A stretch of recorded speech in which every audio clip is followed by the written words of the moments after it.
मेरा नाम है शिवानी और स्वागत करते हैं आप सभी का अपने YouTube channel Shivani study point पे। दोस्तों, आज की वीडियो में हम डिस्कस करने वाले हैं साइंस के क्वेश्चन। और साइंस में भी आज हम डिस्कस करेंगे बायोलॉजी के क्वेश्चन। और बायोलॉजी के अंदर भी हम डिस्कस करने वाले हैं आज जीवों के वर्गीकरण को, यानी कि कुल मिला के जीवों के वर्गीकरण को भी हम यहाँ पे डिस्कस करने वाले हैं। ठीक है, तो क्लास काफ़ी इंपॉर्टेंट होने वाली है। क्लास को थोड़ा इंटरेस्टिंग बनाने के लिए मैंने यहाँ पे अलग अलग डायग्राम भी लिए हैं, ताकि आप डायग्राम के थ्रू उन्हें समझ सकें और उन डायग्राम को आप स्क्रीनशॉट ले सकते हैं, ताकि बाद में आपके एग्ज़ाम के टाइम पे वे डायग्राम आपके काम आ सकें। तो वीडियो काफ़ी इंपॉर्टेंट होने वाली है। जल्दी से इसे लाइक, शेयर और सब्सक्राइब कर दीजिए और हम आज क्लास को स्टार्ट करते हैं।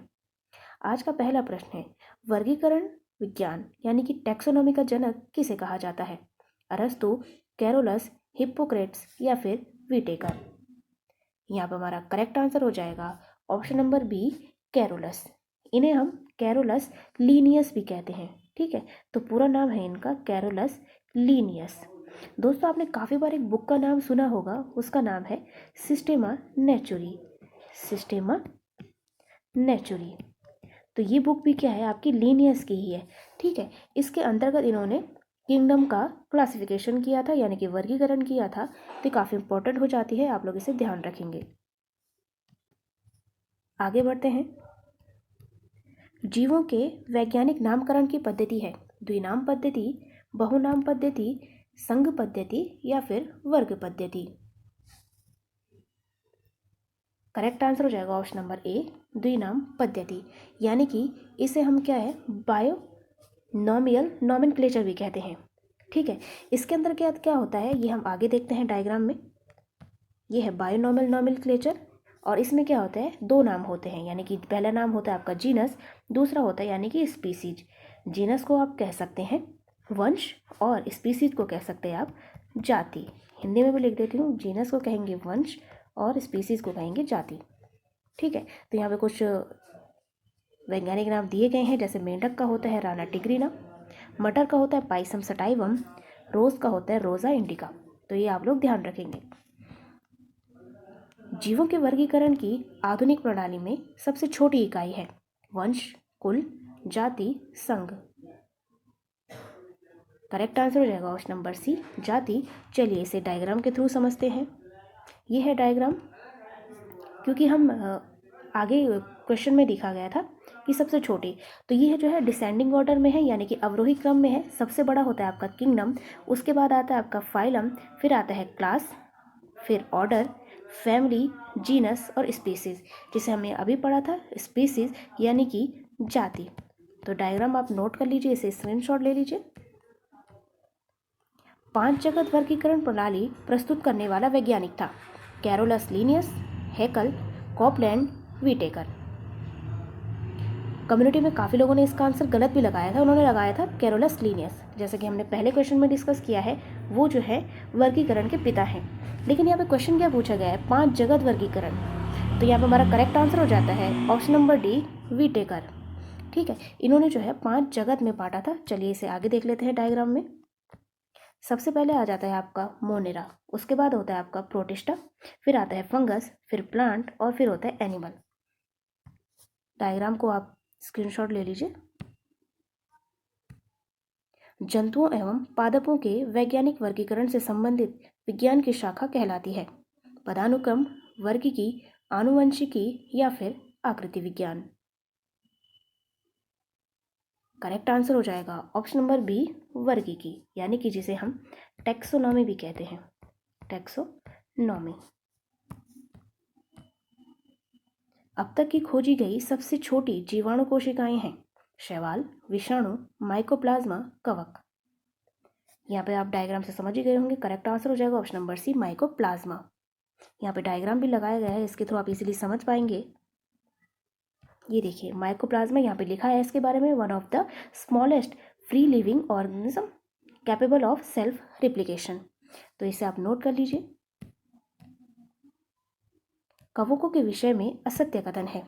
कवकों के अध्ययन माइकोलॉजी के अंतर्गत किया जाता है। कवक उन स्थानों पर पाए जाते हैं जहां जीवित अथवा मृत कार्बनिक पदार्थ की उपस्थिति होती है। कवक अपना भोजन स्वयं बनाते हैं। यीस्ट एवं मशरूम कवक के उदाहरण हैं। तो यहाँ पे हमारा करेक्ट आंसर हो जाएगा ऑप्शन नंबर सी, कवक अपना भोजन स्वयं बनाते हैं। ये जो है आपका गलत हो जाएगा, क्योंकि कवक में जो है होता है आपका क्लोरोफिल नहीं होता है, यानी कि क्लोरोफिल नहीं होता है। और जिनमें क्लोरोफिल नहीं होगा वो इस क्या होंगे, प्रकाश संश्लेषण नहीं कर पाएंगे। प्रकाश संश्लेषण नहीं कर पाएंगे तो क्या हो जाएंगे, स्वयं भोजन नहीं बना पाएंगे। भोजन नहीं बना पाएंगे तो फिर यहाँ पे हमारा आंसर गलत हो जाएगा। ठीक है, तो क्या कहेंगे, कवक जो होता है उनमें क्लोरोफिल नहीं होता है, जिसके कारण प्रकाश संश्लेषण नहीं होता है, यानी कि वे अपना भोजन स्वयं नहीं बनाते हैं। अपने भोजन के लिए अन्य पौधों पर निर्भर रहते हैं। ये देखिए यहाँ पे डायग्राम के थ्रू आप समझ सकते हैं। कवकों का प्रयोग किया जाता है खाद्य पदार्थ के रूप में, अल्कोहल निर्माण में, ब्रेड बनाने में, उपयुक्त सभी में। तो करेक्ट आंसर हो जाएगा ऑप्शन नंबर डी, उपयुक्त सभी में, क्योंकि इन सभी चीज़ों में कवक का उपयोग किया जाता है। कवक यानी कि आपका हो जाएगा फंगी, कंफ्यूज नहीं होंगे। एग्जाम दोनों बाइलैंग्वेज आता है, दोनों लैंग्वेज में आते हैं, हिंदी इंग्लिश, तो जहाँ पे समझ नहीं आएगा आप इधर उधर स्विच कर लीजिए, लेकिन टाइम वेस्ट नहीं करेंगे। और लाइकेन के संबंध में असत्य कथन है। लाइकेन थैलोफाइटा प्रकार की वनस्पति है। ये कवक तथा शैवालों के सहजीवन का परिणाम है। अनेक औषधियों के निर्माण में इनका प्रयोग होता है। ये मृदा को हानि पहुंचाते हैं। तो करेक्ट आंसर हो जाएगा ऑप्शन नंबर डी, ये मृदा को हानि पहुंचाते हैं। ये हो जाएगा आपका गलत, क्योंकि ये तो मृदा के निर्माण में सहायक होते हैं। आगे बढ़ते हैं। शैवालों के विषय में सत्य कथन की पहचान कीजिए। शैवाल यानी कि जिसे हम एल्गी भी कहते हैं, एल्गी, शैवालों का अध्ययन फाइकोलॉजी के अंतर्गत किया जाता है। प्राय यह प्रकाश संश्लेषण के द्वारा अपने भोजन का निर्माण करते हैं। विश्व का लगभग 75% ऑक्सीजन शैवालों द्वारा किया जाता है। उपयुक्त सभी, करेक्ट आंसर हो जाएगा ऑप्शन नंबर डी, उपयुक्त सभी। जैसा कि हमने आगे डिस्कस किया था, फंगी जो होते हैं उनमें क्लोरोफिल नहीं होता है और इसलिए वो प्रकाश संश्लेषण नहीं करते हैं और भोजन नहीं बनाते हैं। तो यहाँ पे हमें एक सेंटेंस देखने को मिल रहा है कि प्रकाश संश्लेषण में अपने द्वारा भोजन का निर्माण करते हैं, यानी कि शैवालों में जो है आपका क्लोरोफिल पाया जाता है। तो किसी भी टाइप का क्वेश्चन पूछा जा सकता है, तो आप लोग ध्यान रखेंगे। ये देखिए कुछ इस प्रकार को जल के अंदर देखने को मिलता है और ये जल की सतह पर। लाल सागर को यह नाम क्यों दिया गया? अम्ल वर्षा के कारण, विशिष्ट शैवालों की उपस्थिति के कारण, इसकी विशिष्ट अवस्थिति के कारण, या फिर इनमें से कोई नहीं। यहाँ पर करेक्ट आंसर हो जाएगा ऑप्शन नंबर बी, विशिष्ट शैवालों की उपस्थिति के कारण। ठीक है, तो जो ये शैवाल होते हैं, ये विशिष्ट प्रकार के शैवाल पाए जाते हैं। इनका नाम होता है ट्राइकोडेस्मियम एरिथ्रियम। नाम शायद पूछा ना जाए एग्जाम में, लेकिन आप लोग ध्यान रखेंगे, जब ये शैवाल जो होते हैं ये मर जाते हैं तो क्या होता है, नॉर्मली जो जल का कलर नीला होता है, नीला या हरा जो हमें प्रतीत होता है, वो आपका चेंज हो जाता है आपके लाल या फिर कुछ भूरा, लाल भूरा में। तो इस प्रकार इसे क्या कहते हैं, लाल सागर नाम दिया गया। ये देखिए आप यहाँ पे देख सकते हैं लाल सागर, यहाँ पे आपका सऊदी अरेबिया और सूडान, यहाँ पे आपका इजिप्ट आ जाता है, और ये रहा आपका रेड सी यानी कि लाल सागर। पादप जगत के वर्ग हैं थैलोफाइटा, ब्रायोफाइटा, ट्रैकियोफाइटा, ये सभी।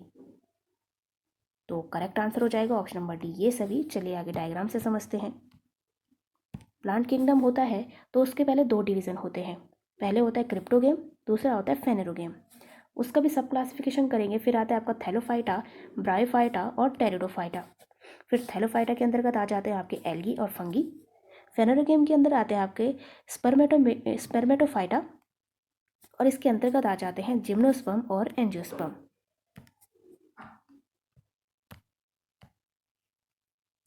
थैलोफाइटा संघ के अंतर्गत शामिल नहीं है। शैवाल, कवक, स्फैग्नम या फिर लाइकेन।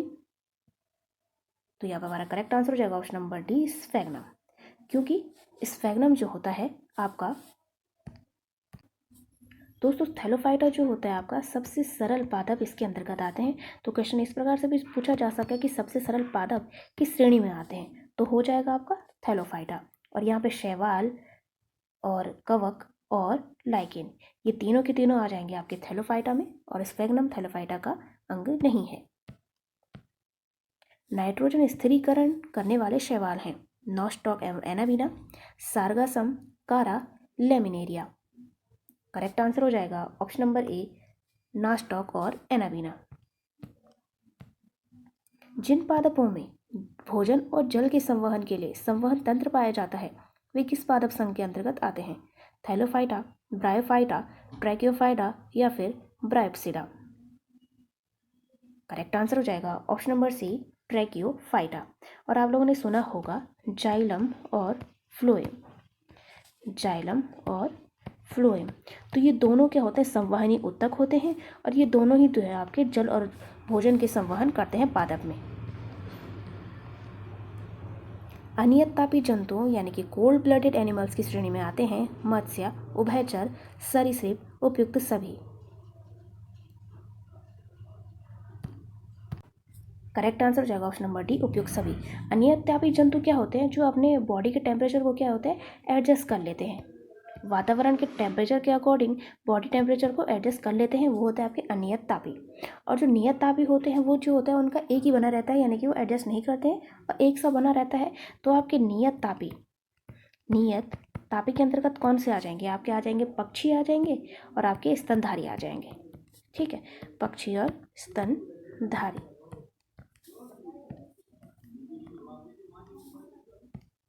पक्षी और चमगादड़ दोनों उड़ने में सक्षम होते हैं, फिर भी चमगादड़ पक्षियों से भिन्न क्यों है? 4 रेशमों वाला हृदय होने के कारण, मध्य पर डायफ्राम के कारण, पंखों के कारण, लघु मस्तिष्क के कारण। करेक्ट आंसर हो जाएगा ऑप्शन नंबर बी, मध्य पर डायफ्राम के कारण। दोस्तों पक्षी जो होता है, पक्षी में जो है मध्य पर डायफ्राम नहीं होता है। पक्षियों में क्या होता है? वायु कोश पाए जाते हैं।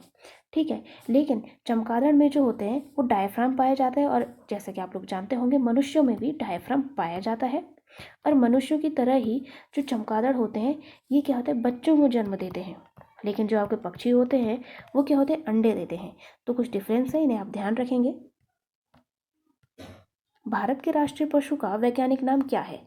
Panthera leo, Panthera tigris, Elephas indicus या फिर बोस डोमेस्टिकस। यहाँ पे हमारा करेक्ट आंसर हो जाएगा option number b, Panthera tigris. आप लोग जानते होंगे भारत का राष्ट्रीय पशु है बाघ यानी कि टाइगर। तो थोड़ा आप टाइगर से टाइग्रिस इतना आप अपना दिमाग चला के वहाँ पे आंसर सही कर सकते हैं।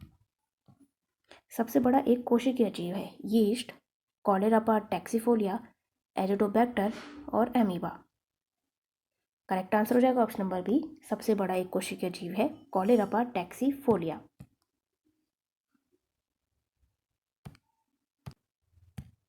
जल में तैरने वाले पक्षियों में क्या विशेषता होती है?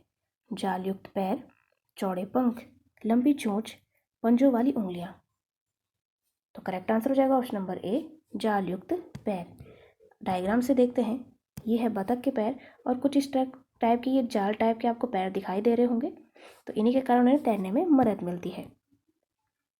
पक्षियों के वैज्ञानिक अध्ययन को कहते हैं लिम्नोलॉजी, हर्पिटोलॉजी, मेलाकोलॉजी या फिर ऑर्निथोलॉजी। करेक्ट आंसर हो जाएगा ऑप्शन नंबर डी, ऑर्निथोलॉजी। तो ये थे बायोलॉजी से रिलेटेड कुछ इंपॉर्टेंट एमसीक्यू। उम्मीद करते हो आप लोगों को वीडियो अच्छी लगी होगी। इसे लाइक, शेयर और सब्सक्राइब करना ना भूलें। Thank you.